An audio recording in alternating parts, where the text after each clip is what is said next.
we define family? Is it a source of love and support? Does it make us anxious or afraid? When we start our own families, do we follow tradition or break from it?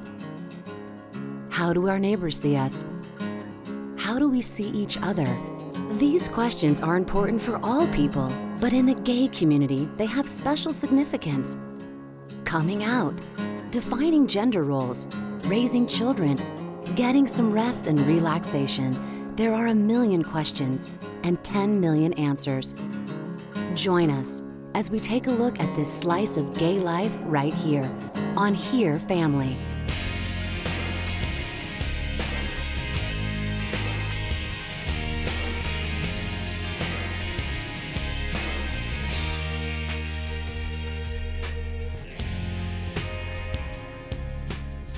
Adolescence can be tough. Your voice changes, your body grows, and those hormones start to rage.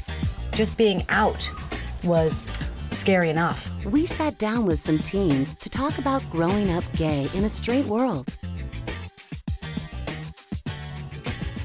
Here's your host, Michelle Darnay. Welcome to my neighborhood in Northern California. This is my house, and this is my family. I invited my niece and a few of her friends over for a barbecue this afternoon. Come and join us. Hi, everybody. Hey, everybody. Hey, Dad. This is my dad, Dawn. Come on, Dad. Hi. This is my daughter, Mauricio. Can you say hi? Hi. This is my baby. My baby. Today we're talking to the kids about growing up as a gay teen.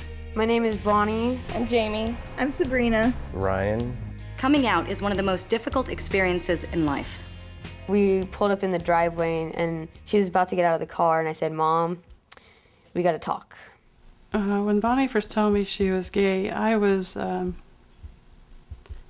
don't know, it's sad or kind of let down. Then there was the moment of silence that passed by. That's not what I had, hoped for her. I asked her if she loved me still, and it took her a minute to say yes. I wonder what you guys do socially. Where do you go to meet people?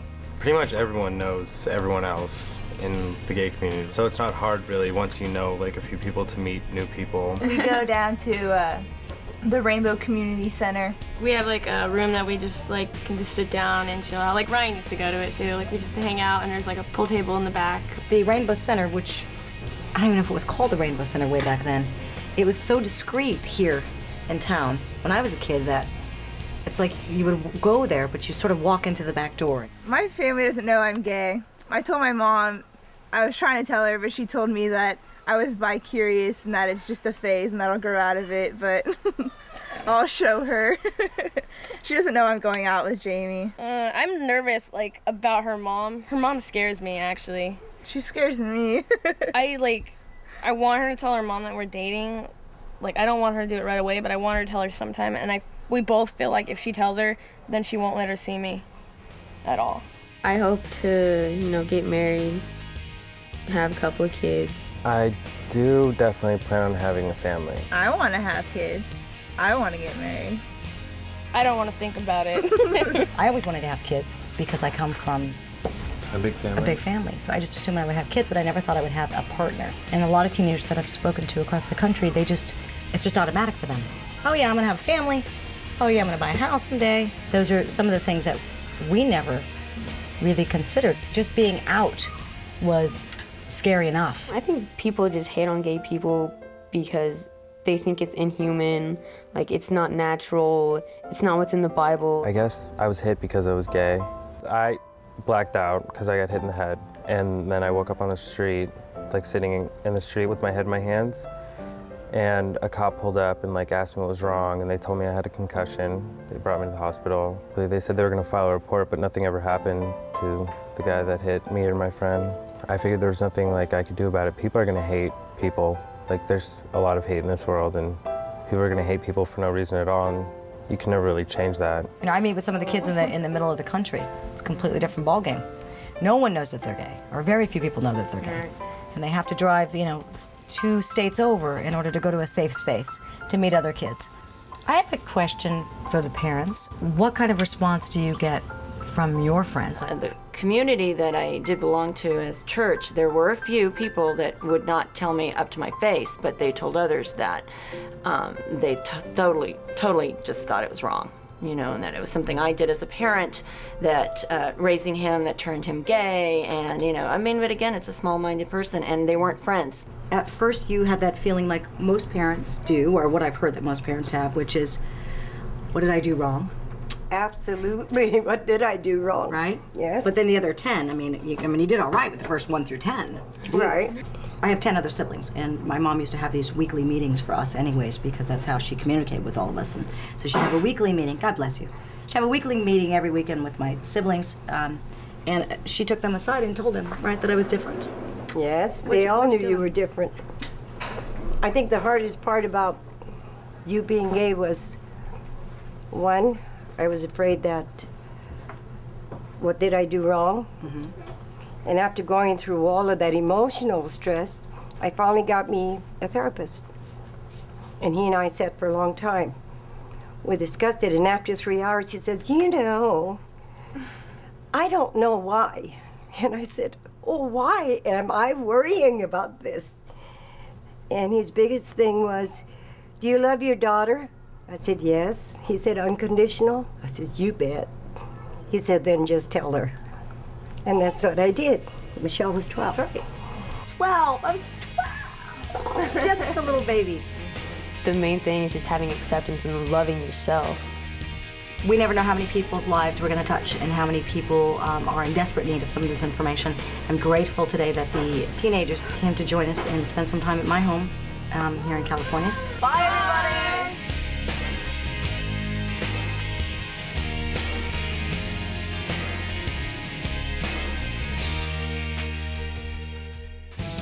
Movies and television play a big role in shaping the way the world sees the gay community and the way we see ourselves. We recently visited the set of Too Cool for Christmas. We're really kind of breaking new ground here. A Here TV original movie that deals with family in a way that's so ordinary, it's almost revolutionary.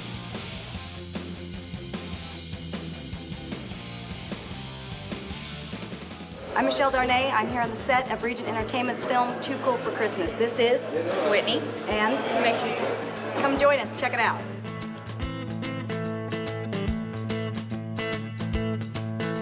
Too Cool for Christmas is the story of a 17-year-old girl who's too cool for Christmas, likes hanging out with her friends, and the story pairs her up with Santa on Christmas Eve. And she is somewhat jaded by commercialism and, you know, the trappings of having things and being cool. And she actually meets the real Santa Claus, and the real Santa Claus takes her through some paces on Christmas Eve. Santa helps her find her way back to what's really important in life. Ultimately, this movie's about love. All kinds of love. Love and understanding. Love and lacking of understanding. And it's about comic timing. Right, Chuck? And love. It's like Clueless meets Miracle on 34th Street. First of all, we have the most incredible actress, Brooke Nevin, playing Lindsay, our 16-year-old girl who put Santa through the makeover of a lifetime. She is brilliant, smart, and sweet. She's terrific. She's going to be a very big actor. George is a dream. He's great. He's a gentleman and a half. The only thing is you have to watch out when he gets in his Santa costume. Man, I don't even know who Chuck is. Chuck is a really odd guy. He's a mall security guard. The screenplay has a lot of heart, and it's got a lot of funny moments, and they seem to be playing well. The crew is laughing, the extras are laughing, everyone's saying it's great. We're here with Sam Irvin, the director of Too Cool for Christmas. So, Sam, tell me, what attracted you to this project? Well, first of all, it was an incredibly funny script that Michael Gelbart wrote, and I just was very tickled by the whole setup of this young girl putting Santa Claus through a makeover, and I just thought this would make a really, really fun and cute Christmas film. What's the difference between shooting with a mom and a dad and two dads? I don't think there's ever been kind of a family film that has presented a gay family very matter-of-factly, and so I think we're really kind of breaking new ground here. There's so many different types of families, and why not, you know, use that as a vehicle, family film, to show that. And in version 1, there was a husband and wife. I'm playing the husband, father, and Ingrid is playing my wife. And then in version 2, of course, there was a dad and a dad. I thought it was a very novel idea. I'd never, done 2 versions. I think just the idea of doing it 2 ways is really interesting. It's not a gay-themed movie, in my opinion. It's interchangeable, and that there are same-sex marriages and that there is a relationship. It's basically the same words, in the same positions, doing the same characters. Did you shoot the 2 versions differently? I purposefully wanted it not to be played differently. And in doing so, we kept the dialogue exactly the same, didn't change a word. But any actor is going to bring something slightly different to performance. For us as actors, it's been interesting because we both have different versions of it. And one of us will get to step in and block the scene, and the other one has to sort of step in afterwards and fill in that person's delivery the way they've done it. The point we're basically trying to make is, by having same-sex parents, is that your parents are your parents. It doesn't matter if it's a man and a woman. It doesn't matter if it's 2 men, 2 women, a horse and a slice of pizza. This girl has been raised by these 2 men, and this is not an issue to her. I would recommend this film to anyone. It's very family-oriented, whether it's, with the gay version or the version with what we perceive as a regular nuclear family with mom and dad. Being an openly gay director as I am, I'm very proud to be a part of something that is another little baby step forward in presenting gay characters in films. Most people are afraid. They're afraid that they won't have enough love, or they're afraid they won't have money. And then when they get it, they're afraid they'll lose their love and they'll lose their money. But if you strip away the fear underneath it, you'll find that all there is love.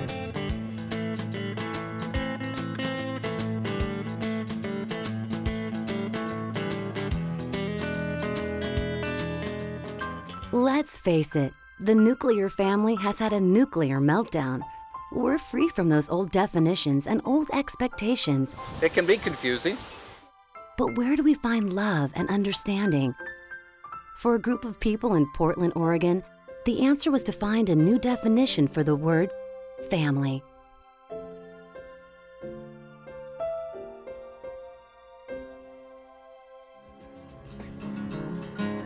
Family is one of the most precious gifts of human experience. Family is knowing not just connection with oneself, but connection with other people. I met Sonny through a mutual friend of ours. Sonny was externally presented as a woman. I recall at the age of just around 4, going to Mom and saying, "What happened to my body?" And, "Well, honey, what did you mean? What do you mean by that?" And I said, "Well, I'm a boy like my brother, but my body, there's something wrong with my body."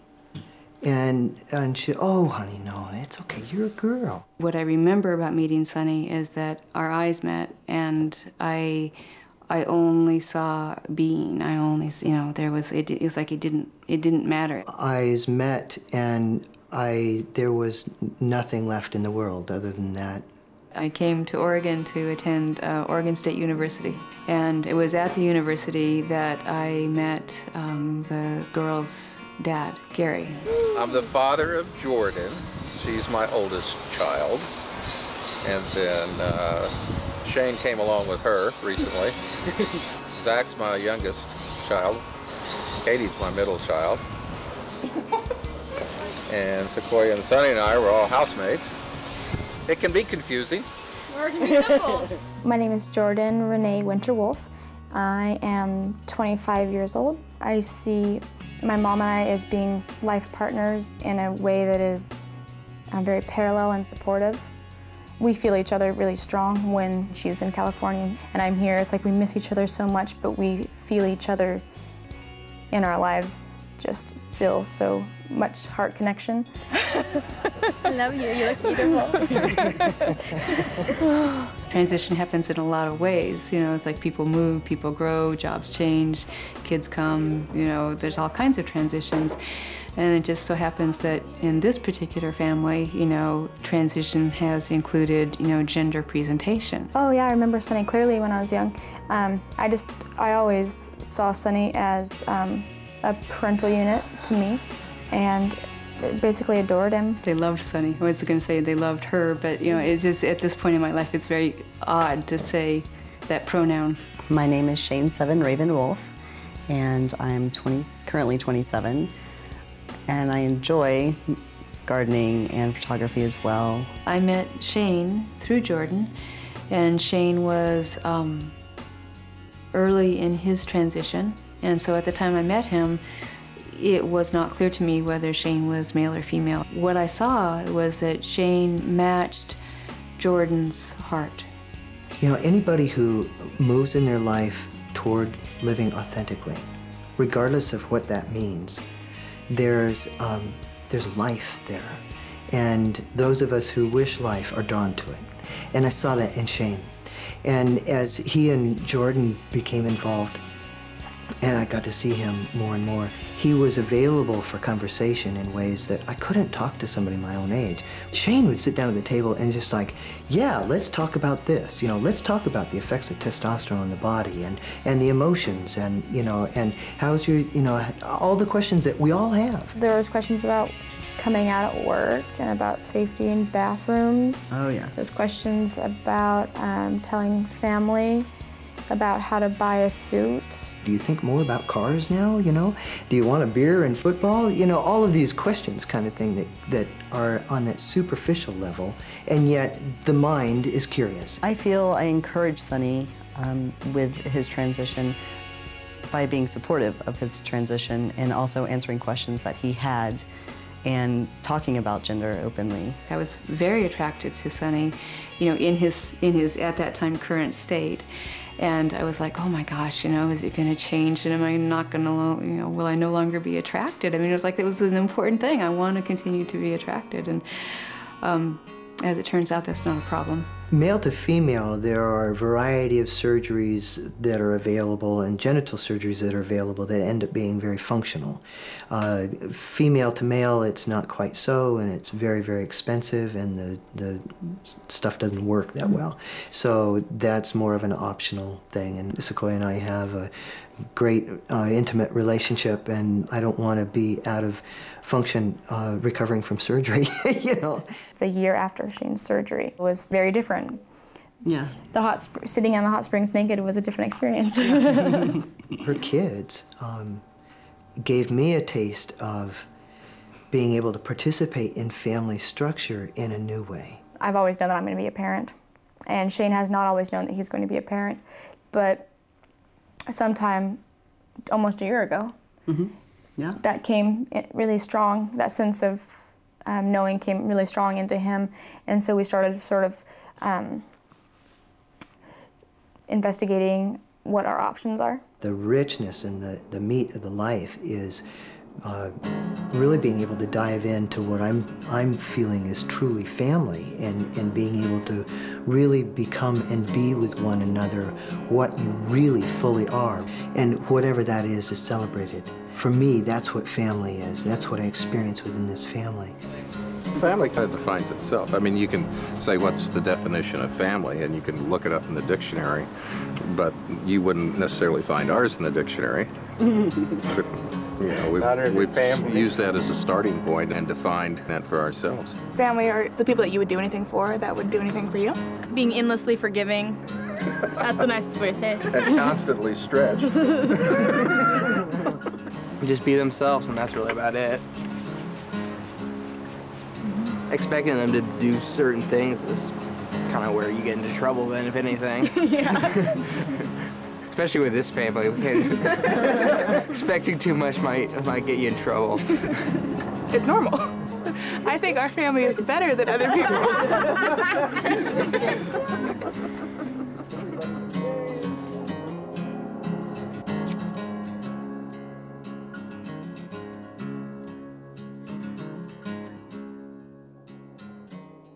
Work's a headache, the kids are restless, and your partner's getting bored. Sounds like it's time for a vacation, but where do you go? New York pizza! From Stonewall to Wall Street, few destinations offer the family-sized fun of New York City.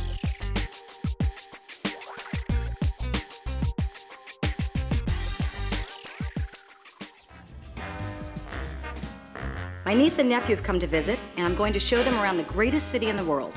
Whether you come alone, with your partner, or with your kids, New York has something for everyone.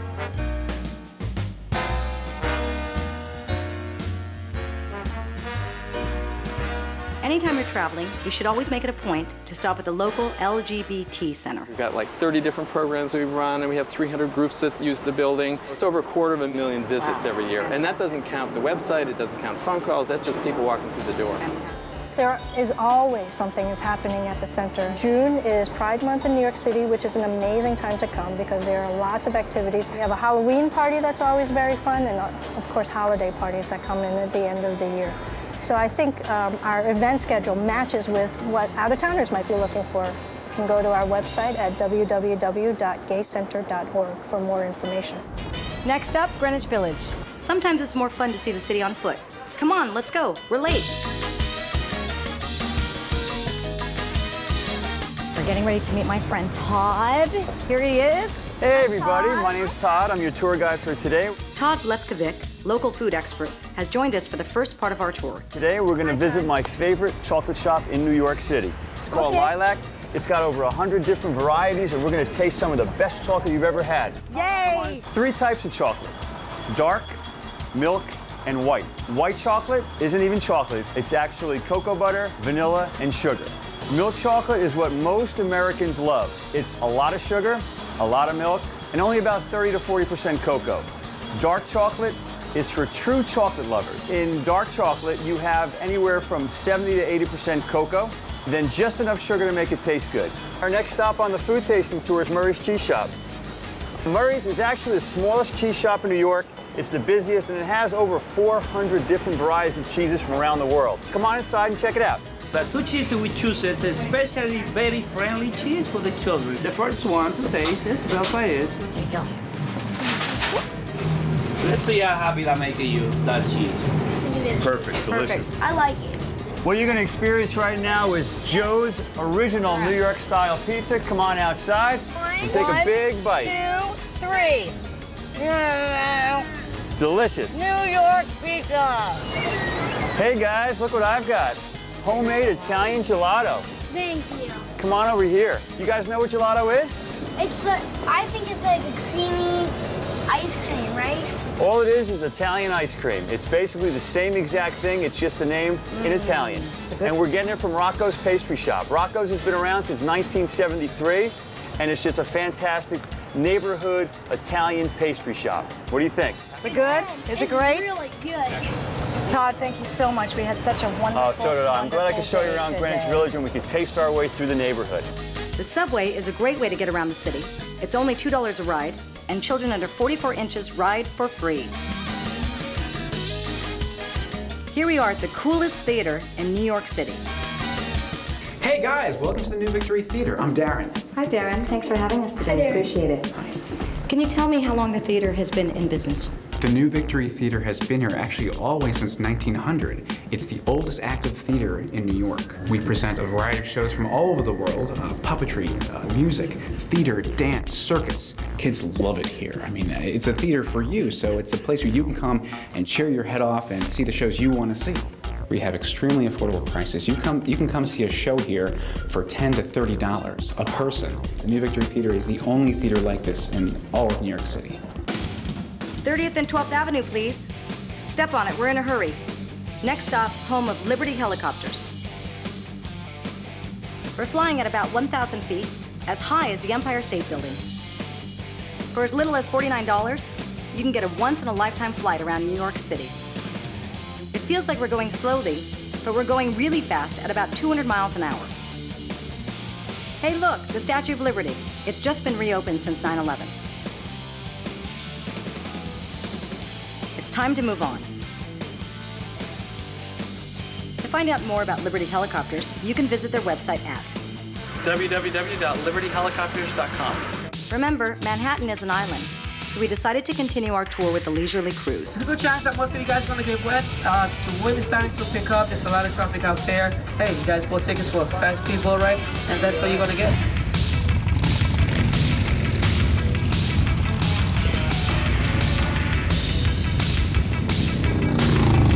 Needless to say, my niece and nephew loved New York.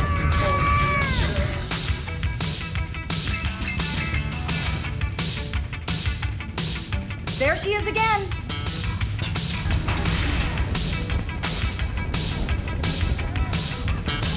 After all we did today, I can't wait to see what kind of fun we're gonna have tonight. So what do you guys want to do tonight? Guys? Come on, guys, let's go.